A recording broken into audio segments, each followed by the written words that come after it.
Hello，大家好，歡迎翻到嚟競馬知社 YouTube Channel，我係 Steven 阿粉。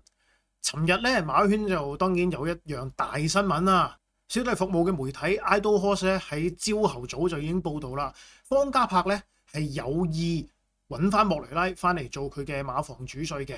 咁今日呢條片咧都想同大家探討下呢樣嘢啦，亦都同一啲唔係好了解主帥條例嘅朋友即係做啲解釋啦。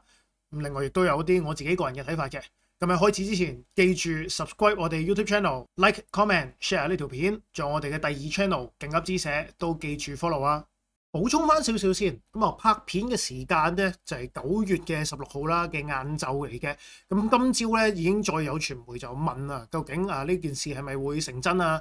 咁而方嘉柏咧亦都同唔同嘅傳媒透露咧，莫雷拉可能喺10月嘅22號就會可以翻到嚟香港上陣。而香港賽馬會方面咧，暫時嘅講法就係仲未收到即係有關嘅申請啦。有消息咧就會適時公佈嘅。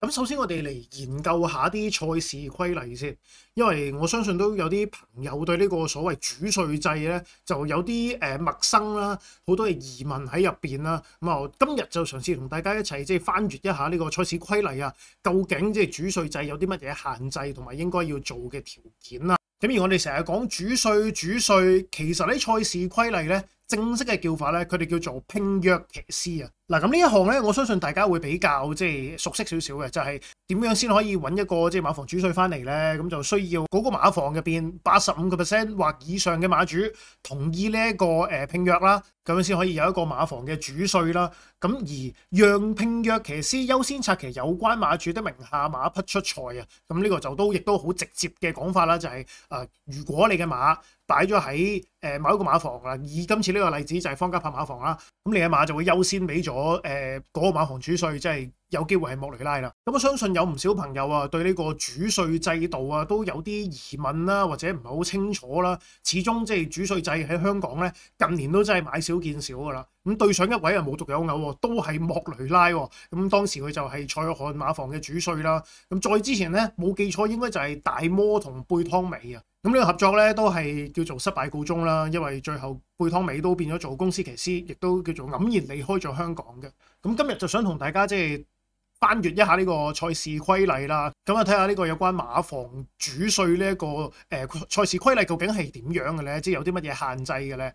咁我哋嗱今日就見到啦，而家畫面就有呢個賽事規例嘅一部分啦。咁其實我哋成日講馬房主帥，其實咧喺賽事規例入邊，即係比較準確嘅名稱咧，就叫做拼約騎師啊。咁嗱，一開頭呢個我諗大家就會比較熟悉啲啦，就係如果需要申請一個馬房嘅主帥咧，係需要獲得嗰個馬房嘅馬主不少於85%嘅人數咧，去支持呢一個拼約嘅。咁呢個都會係好多朋友都知道嘅其中一個條件啦。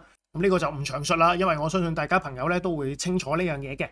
咁嚟到呢一度咧，我覺得就緊要啲啦。咁啊，何謂拼約失效咧？即係究竟有冇啲乜嘢原因會令到個拼約即係叫做不能夠成立咧？咁就話在全部可供策騎出賽的馬匹之中，有超過25%的馬匹均並非宣佈由拼約騎師策騎出賽，即構成有關拼約已告失效的表面證據。嗱，好簡單啦，就係如果我假設方嘉柏馬房喺嗰段時間出咗100匹馬，而100匹馬入邊有26匹馬都唔係由嗰位馬房主帥，即係而家可能會係莫雷拉啦，咁樣咧就立即構成有關拼約已告失效的表面證據。咁換言之啦，方嘉柏馬房出馬嘅數目要有75%或以上係交俾馬房主帥咧去策騎嘅。咁但係呢一句都緊要喎，由兼雜騎師及可獲減磅自由身騎師策騎的馬匹均不計算在內。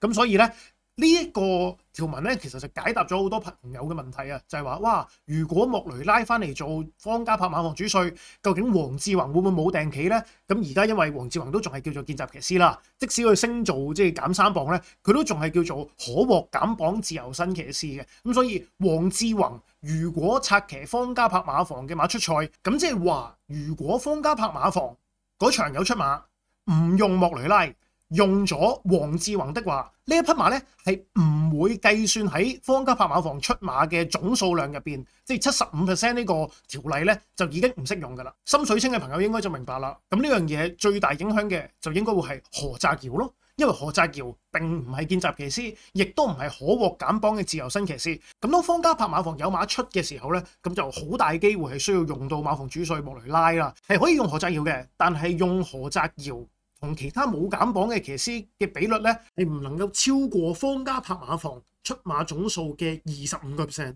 咁所以你話係咪方嘉柏馬房出馬就一定要用莫雷拉呢個講法咧，就唔係好準確嘅。我一樣可以用何澤堯，但係個比例係不能夠超過佢馬房嘅出馬數嘅25%。咁而有朋友又會問咯，哇！咁如果方嘉柏馬房嗰日冇馬出，佢身為馬房主帥，可唔可以接外線馬呢？答案咧係可以嘅，亦都係冇任何明文規定嘅限制。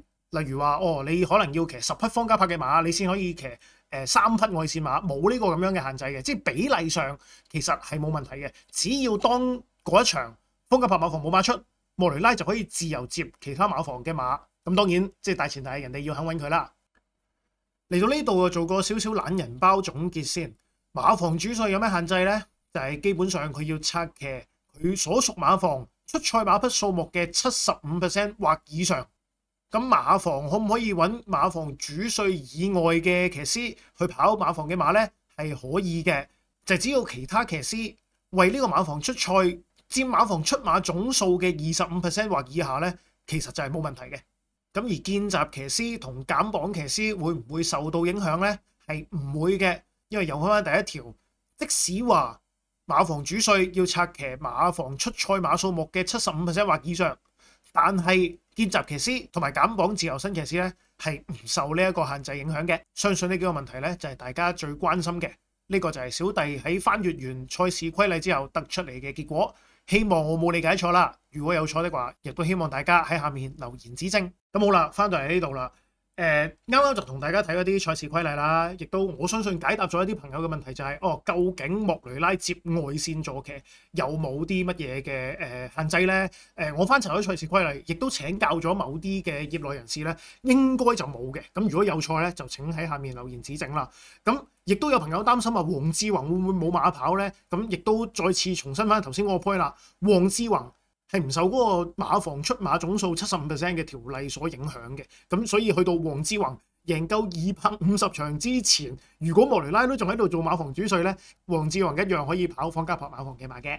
嗱，咁上半部分就同大家講咗即係一啲賽事規例上啦，即係都希望可以解答到某啲朋友嘅疑問啦。咁我開始要講下啲個人睇法啦。咁啊，莫雷拉翻嚟香港，方嘉柏嘅講法咧就係佢大概會喺10月尾嚟香港，咁又去到12月左右啦，10月中我相信係啦，即係呢段時間咧就會擔任佢嘅馬房主帥，佢就會即係遞交呢一個申請啦。咁好多人就即係疑惑啊、猜測啊、揣測啊，就話喂，邊有理由簽馬房主帥簽得2個月咁少㗎？即係通常都簽1季啊，甚至乎更耐嘅時間㗎啦。有人就話方嘉柏咧，其實就想鋪路，即係幫莫雷拉鋪路，即係重新翻嚟香港咧做翻呢個公司騎師嘅。我對於呢個講法就唔係話特別即係認同啦，因為其實莫雷拉即係身體上啊，甚至乎心理上咧，近年都有唔少嘅問題啦。即係如果大家想了解多啲，都可以去翻 Idle Horse 度睇翻一啲莫雷拉嘅專訪。其實佢即係過往呢幾季啦，咁又因為好多唔同嘅傷患啦，心理上嘅一啲問題啦，導致到喺佢嘅策騎事業上咧都遇到好大嘅阻礙。咁而家佢就即係好享受喺巴西跑馬啦，亦都偶爾要去唔同嘅地方客串啦。咁啊近排喺日本啦，嚟緊都會跑短途馬錦標啦，你見夢境啊！咁其實莫雷拉係咪真係話咁有即係意欲翻嚟香港長駐咧？我諗其實都係50-50啦，因為其實嗱講得誇張啲就係我都賺夠啦。即係佢過往嘅收入啊、獎金啊等等啊，我相信佢就即係呢一刻應該係唔係好缺錢嘅。咁而香港可以令佢留低，我諗最大嘅誘因都應該係獎金啦。咁而佢即係點解會咁享受喺巴西策騎咧？即係大家都知道巴西個獎金同香港就近乎係冇辦法比較嘅。咁但係喺巴西佢就即係好多熟悉嘅人啦、屋企人啦、熟悉嘅事啦喺嗰度，令佢個心理嘅狀態咧係穩定好多嘅。咁所以佢寧願喺巴西即係長駐啊，做佢嘅策騎基地啊，咁又近年都即係冇話特別去揾邊個地方咧做一個長駐嘅舉動。咁所以我對於莫雷拉究竟會唔會即係長駐香港呢樣嘢，我都仲有啲即係保留啦。咁嚟緊會唔會即係方家柏馬房繼續以佢做馬房主帥去到季尾，甚至乎下季呢？咁當然我哋就拭目以待啦。咁而今次莫雷拉翻嚟咁啊，最大受害者係咩人啊？咁好多朋友梗係話：哇，潘頓一額汗，禮拜日輸咁多熱門，即係 blah blah blah blah 好多呢啲講法嘅。咁身為最大嘅競爭對手，咁潘頓有諗法，我覺得都正常啦。暫時佢就冇乜點話即係正面開腔去講，即係回應呢單嘢嘅。咁但係我自己推測咧，對比起潘頓嚟講咧，有兩位更大嘅受害者啊。一位就係董明朗，另一位就係啱啱嚟香港即係有半季牌嘅潘大衛。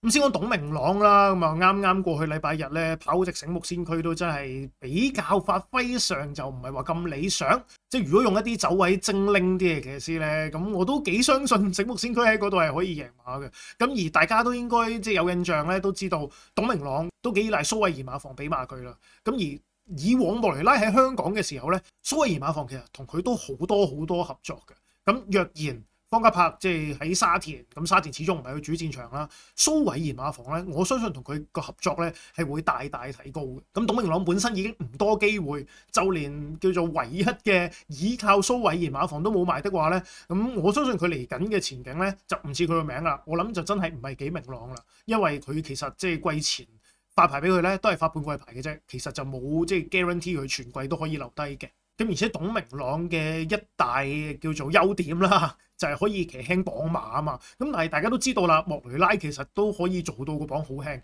咁近排我冇留意佢做到個磅有幾輕啦，可能始終年紀大咗啊，或者話其實即係冇以前長駐香港個運動咁 intense 咧，可能佢個做磅都會高翻少少都未定。咁但係我諗即係117啦，116對佢嚟講都真係輕而易舉。咁所以咧，即係董明朗即係呢一個嘅優勢咧，我諗亦都會消失埋㗎啦。咁至於潘大衛啦，其實我自己就喺呢個季初嘅預言度咧，我都已經覺得即係唔係好睇好佢嘅即係嚟緊嘅成績啦。一嚟我覺得佢性格可能都比較即係沉默寡言少少啦，內向型啲啦，要喺香港呢個競爭咁激烈嘅環境度咧，憑住自己嘅能力，咁當然都有騎師經理人幫手啦，唔再去打下啲關係啊，爭取有實力嘅坐騎啊，一啲都唔容易。